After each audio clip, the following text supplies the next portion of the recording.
जय श्री कृष्णा, राधे राधे। देवी और सज्जनों, मूल नक्षत्र में जिन बच्चों के जन्म होते हैं उनका जीवन कैसा होता है और मूल के नक्षत्र कौन कौन से हैं, आप अपने बच्चों की जन्म पत्रिका में, आप अपनी स्वयं की पत्रिका में भी आप नक्षत्र लिखा रहता है कौन से नक्षत्र का जन्म है, तो आप समझ सकते हैं कि मूल नक्षत्र कौन कौन से हैं। नंबर 1, अश्वनी नक्षत्र मूल नक्षत्रों में आता है।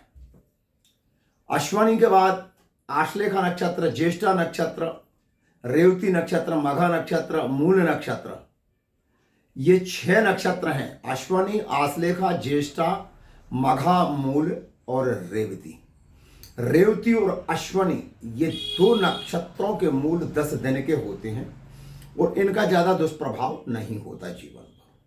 लेकिन जो बड़े मूल के नक्षत्र हैं, आश्लेषा 27 दिन के मूल लगेंगे, ज्येष्ठा 27 दिन के मूल लगेंगे, मघा नक्षत्र 27 दिन के मूल लगेंगे, मूल नक्षत्र 27 दिन के मूल लगेंगे, और एक और होते हैं अभुक्त मूल, जिसको 12 वर्ष तक परेशान करते हैं, और एक गंड मूल भी होते हैं। तो मूलों से बचने के लिए क्या उपाय करना चाहिए, मेरे आने वाले वीडियो में मैं आपको बताऊंगा।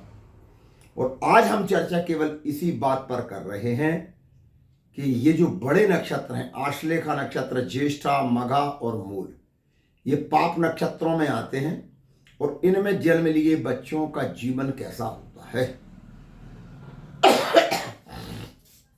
जो बच्चे मूल नक्षत्र में जन्म लेते हैं उनका जीवन संघर्षमय होता है, शिक्षा बीच में रुक जाती है, उदंड प्रवृत्ति के होते हैं, माता पिता भाई बहन के लिए चरण के अनुसार हानिकारक होते हैं। अब एक एक नक्षत्र पर, एक एक मूल नक्षत्र के एक एक नक्षत्र पर मैं आपको वीडियो बना रहा हूं, बहुत ध्यान से सुनिएगा। अगर आश्लेषा नक्षत्र में बच्चे का जन्म हुआ है तो राशि कर्क होगी, और आश्लेषा नक्षत्र के चरण के अनुसार पहला चरण का अगर जन्म होगा तो माता को कष्ट है, दूसरा पिता को कष्ट है, तीसरे में उसके लिए थोड़ी राहत सुख मिल सकता है, और चौथा नक्षत्र आश्लेषा का चौथा नक्षत्र अच्छा माना गया है। तो ऐसा व्यक्ति, ऐसा जातक जाति का धनवान होते हैं, विद्वान भी होते हैं, पढ़ाई लिखाई भी इनकी हो जाती है। ज्येष्ठा नक्षत्र की मैं बात करूं तो ज्येष्ठा नक्षत्र में पहला चरण जो है नक्षत्र का बड़े भाई के लिए हानिकारक है, दूसरा छोटे भाई के लिए हानिकारक है, और तीसरे नक्षत्र अगर ज्येष्ठा का होता है तो ऐसे नक्षत्र में जन्म लिए बच्चे की मां को बहुत कष्ट, प्रसव पीड़ा होती है, या मां संसार से भी जा सकती है अन्य ग्रहों की पाप दृष्टि अगर हुई तो। और चौथा चरण ज्येष्ठा नक्षत्र का सुखदायक होता है, ये अनिष्टकारी नहीं होता। अब मघा नक्षत्र की मैं बात करूं, इसमें भी 27 दिन के मूल लगते हैं।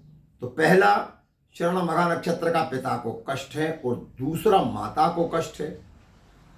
तीसरे चरण में मघा नक्षत्र के जो बच्चे जन्म लेते हैं वो अपने माता पिता का धन नष्ट कर देते, जुआ सट्टा शराब के पर, स्त्री गमन पर पुरुष गमन करते हैं। चौथा चरण मघा नक्षत्र का भी शुभ माना गया है। मूल नक्षत्र की बात करूं तो मूल नक्षत्र का पहला चरण शुभ होता है और दूसरा चरण धननाश करता है, तीसरे चरण में माता को बेहद कष्ट होता है, और चौथे चरण में मूल नक्षत्र का चौथा चरण पिता के लिए अनिष्टकारी साबित होता है। मेरे 50 वर्ष के अनुभव के आधार पर अगर मैं बात करूं, ज्योतिष के विद्याध्ययन पर बात करूं, तो आश्लेषा, ज्येष्ठा और मघा नक्षत्र के चौथे चरण बच्चों को शुभ होते हैं। माता पिता के लिए भी ज्यादा चिंता करने की जरूरत नहीं है। चौथे चरण की बात कर रहा हूं, आश्लेषा, ज्येष्ठा और मघा। लेकिन मूल नक्षत्र का अगर जन्म है तो चौथा चरण पिता के लिए अनिष्टकारी है, पिता की मृत्यु भी हो सकती है। तीसरा चरण मां की मृत्यु हो सकती है, माता पिता दोनों को कष्ट हो सकता है बेहद। मूल नक्षत्र का केवल पहला चरण ही शुभ है, अन्य चरण सब बेकार। अब मैं रेवती और अश्वनी नक्षत्र की बात करूं, ये छोटे जो मूल हैं, इसमें पहला चरण पिता को कष्ट, दूसरा चरण सुख ऐश्वर्य और तीसरा चरण सम्मान मिलता है, चौथा में भी राज्य का सम्मान मिलता है। और रेवती के पहले चरण में राज्य सम्मान, दूसरे में पद प्राप्ति होती है, तीसरे में धन सुख की प्राप्ति होती है। रेवती का चौथा चरण भी अनिष्टकारी है।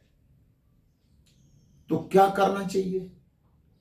लोगों के मन में भ्रम है, संशय है, कुछ लोग मूल समझते नहीं है, कुछ लोग मूल मानते नहीं है।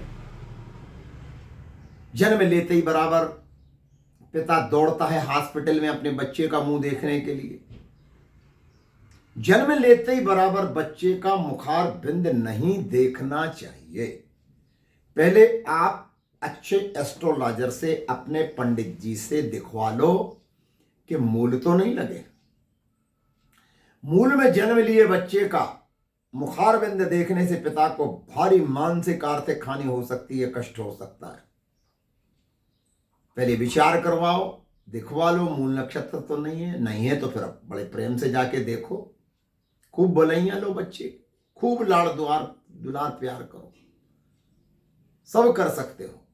लेकिन जन्म होते ही बराबर दिखवाओ नक्षत्र कौन सा है, मूल तो नहीं लगे।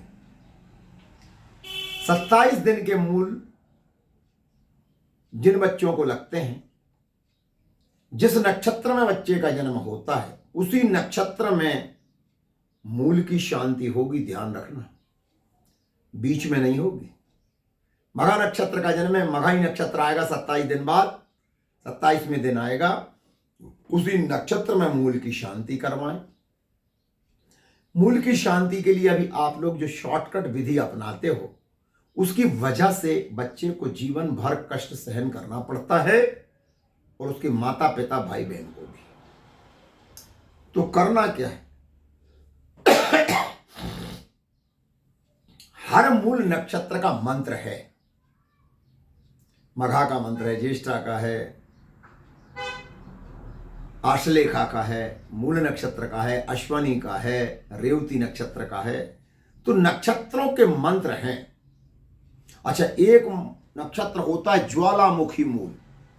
ये भट्टाचारी के मत से परमा को मूल, पंचमी को भरणी और अष्टमी को कृतिका, नवमी को रोहिणी, दसवीं को आश्लेषा होने से ज्वालामुखी मूल लग जाते हैं। ये बहुत खतरनाक होते हैं भाई, इनसे बचने की जरूरत है। तो जब पत्रिका दिखवाओगे, बनवाओगे, तो मैं बता दूंगा कौन सा मूल नक्षत्र लगा हुआ है और उसका निवारण कब करना चाहिए, किस दिन करना चाहिए, उसी नक्षत्र के रहने पर कौन से मंत्रों का जाप होगा, हवन शांति होगी, मूल का दान होगा। तो मूल का दान किसी ब्राह्मण को नहीं देना चाहिए और ना ब्राह्मण को लेना चाहिए। मूल का दान आप जोशी लोग जो मूल उतारते हैं, मूल का दान तो उनको करना है, लेकिन मंत्र जाप ब्राह्मण से करवाना, क्योंकि किसी जोशी को मंत्र जाप करना नहीं आता, ये ध्यान रखना है आप। और कर भी देगा तो उच्चारण ठीक नहीं होगा, फल की श्रुति नहीं मिलेगी। मूल का दान जोशी को करना है। मंत्र जाप, मूल के शांति की प्रक्रिया किसी विद्वान ब्राह्मण को बुलवा करके उनके मार्गदर्शन में करवाइए आप। दान तो पंडित जी लेंगे नहीं, दान आपको जोशी को देना है। हाँ, पंडित जी जो आएंगे आपके यहां मूलों की शांति के विधान के लिए, उनको एक सम्मानजनक आपको दक्षिणा देना है। आप दक्षिणा से वंचित नहीं कर सकते पंडित जी को। वो तो विद्वान ब्राह्मण है, वो अपनी टीम के साथ पहुंचेंगे, आपको पूरी दक्षिणा उनको देनी, जो आपकी उनसे बात हो जाए। इस विषय में मैं कुछ नहीं बोलूंगा। मूल नक्षत्र की अगर विधिवत शांति कर दी जाए मंत्र जाप के साथ में, मूल के दान के साथ में, और साथ में एक काम और जरूर करें। जिस बच्चे को मूल लगे हैं उसका छाया दान भी करवाना चाहिए 10 दिन बाद। 10 दिन के बाद जब दस्टोन या कुआं पूजन होता है हिंदू धर्म के अनुसार, उस समय छाया दान करवाओ। नहीं करवा सकते तो 40 दिन बाद, 1.25 महीने बाद, जब उसकी मां बच्चे की रसोई घर में जाने लगे, भोजन बनाने लगे, उस समय 1.25 महीने के बाद आप सत्यनारायण भगवान की घर में कथा करवाइए, हवन शांति करवाइए और फिर छाया दान भी आपको करना है। छाया दान कैसा होता है? एक कांसे का कटोरा जिसमें कम से कम आधा किलो से 1 किलो घी आ जाए, शुद्ध घी गाय का होना चाहिए। उसमें कोई एक सोने की वस्तु डाली जाए, पुराना घर का सोना उसका टुकड़ा तोड़ के नहीं डालना, ये प्रवृत्ति नहीं करना कंजूसी की। एक सोने का मोती, सोने की लौंग, अंगूठी या विष्णु भगवान की प्रतिमा सोने की बाजार से खरीद के लाओ। कांसे के कटोरे में शुद्ध घी भर दो, पिघला करके थोड़ा ठंडा होने दो। उसमें भगवान विष्णु की या स्वर्ण धातु डालकर, जो विद्वान आचार्य आपके यहां आए हैं, आप उनसे छाया दान का संकल्प पढ़वाएं। 7 बार उस घी में, उस कटोरे में बच्चे का मुखार बिंद दिखवाएं। 1.25 महीने में करना है तो जच्चा और बच्चा दोनों का मुख देखना है। पिता भी अब मुख देख सकते हैं उसमें। और फिर वो संकल्प के साथ आप पंडित जी को दान कर दें। मूल का दान, अगर आप जो वस्त्र वगैरह हैं, जो अनाज हैं, वस्त्र हैं, ये तो आपको जोशी को देना है। ब्राह्मण को गौदान, स्वर्णदान, छायादान, फलदान, ये ब्राह्मण देवता को आपको करना है।